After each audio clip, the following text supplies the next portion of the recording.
Halo,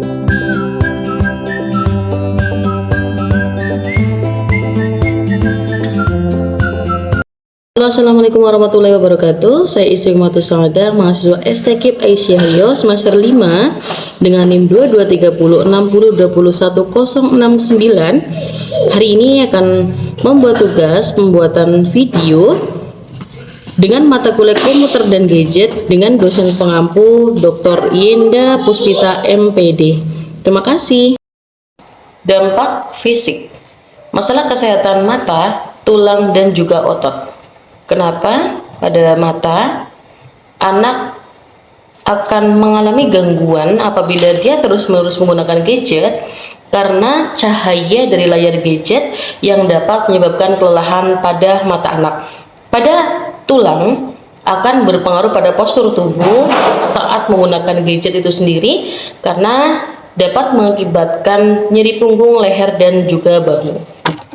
Kognitif, gangguan konsentrasi dan juga prestasi. Gangguan konsentrasi sendiri, penggunaan gadget yang berlebihan dapat mengalihkan perhatian dan mengganggu kemampuan anak dalam berkonsentrasi. Kemudian kenapa berpengaruh juga pada penurunan prestasi? Karena ketika seorang anak sudah tidak konsentrasi lagi dalam belajar, maka dia juga sulit untuk memahami pembelajaran di sekolah sehingga dia tidak mampu berprestasi. Dampak emosional sendiri dapat mengakibatkan kecanduan, depresi, kecemasan. Kecanduan itu ya ketika dia sudah terbiasa menggunakan gadget, saat dia tidak memegang gadget tuh seperti ada yang kurang, seperti ada yang tidak tenang, seperti itu. Kemudian mengakibatkan depresi. Perbandingan dunia maya yang sempurna dapat menimbulkan perasaan rendah diri, kesedihan dan juga depresi karena kita merasa bahwa kita tidak sama seperti apa yang di dunia maya. Realita kita berbeda dengan apa yang di dunia maya. Kecemasan sosial dan FOMO, fear of missing out, dapat muncul karena tekanan untuk selalu terhubung dengan dunia maya. Jadi ketika kita tidak menggunakan gadget, ketika kita tidak bermain gadget, maka akan cemas dan akan merasa ada yang kurang. Dampak sosial, berkurangnya interaksi sosial dan kemampuan berempati. Interaksi sosial sendiri itu memang tidak dapat terjalin ketika seorang anak atau orang dewasa akan selalu sibuk dengan gadget. Ketika kita di tempat umum, contohnya ketika kita sudah sibuk bermain dengan gadget, maka kita tidak bisa atau tidak ada waktu untuk menyapa kanan dan kiri karena kita sibuk dengan dunia kita sendiri. Kemampuan berempati. Kurangnya interaksi sosial dapat menghambat perkembangan kemampuan anak untuk memahami dan berempati dengan orang lain, ya karena mereka sudah sibuk dengan gadgetnya, sibuk dengan game, sibuk dengan YouTube, makanya dia sudah tidak memperhatikan lagi orang-orang di sekitar mereka, apakah mereka baik atau tidak, itu sudah tidak bisa dipahami lagi.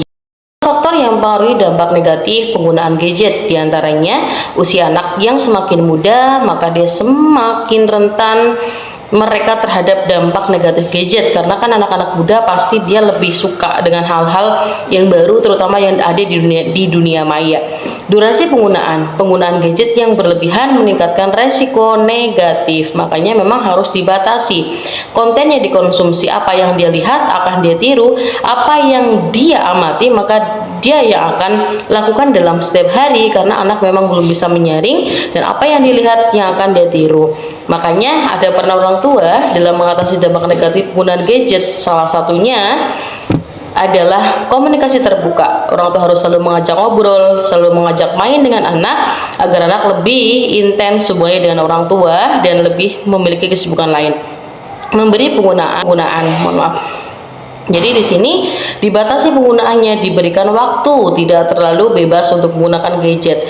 Yang selanjutnya memantau konten. Jadi apa yang dilihat oleh anak harus dipantau juga oleh orang tua, apakah positif, apakah negatif. Bila perlu memblok beberapa situs yang memang itu tidak baik untuk anak. Aktivitas alternatif. Nah, di sini orang tua bisa membuat aktivitas lain yang menyenangkan seperti bersepeda, kemudian melakukan permainan tradisional, cooking, atau yang lainnya agar anak menjadi tertarik dan tidak sibuk dengan gadgetnya. Strategi efektif untuk membatasi penggunaan gadget pada anak menjadi teladan memang yang pertama adalah orang tua. Ketika orang tua mampu memberi teladan yang baik pada anak, maka anak akan mengikuti apa yang dilakukan oleh orang tua. Zona bebas bermain gadget, jadi memang harus kita sarankan untuk kita kumpulkan anak-anak kita dengan orang-orang yang memang tidak bermain gadget, sehingga dia juga tidak tertarik dengan gadget. Kegiatan bersama, libatkan anak dalam kegiatan bersama yang tidak menggunakan gadget seperti permainan outdoor atau masak, membaca, dan lain sebagainya. Kesimpulan dan saran, penggunaan gadget memiliki dampak negatif yang sangat signifikan pada perkembangan anak. Orang tua dan pendidik harus memahami dampak yang dapat mengakibatkan hal fatal pada anak dan harus dapat mengambil langkah-langkah sebagai solusi agar anak terbebas dari gadget sehingga anak-anak menjadi lebih berprestasi lagi dan bisa fokus dalam belajar. Itu saja dari saya. Terima kasih. Wassalamualaikum warahmatullahi wabarakatuh.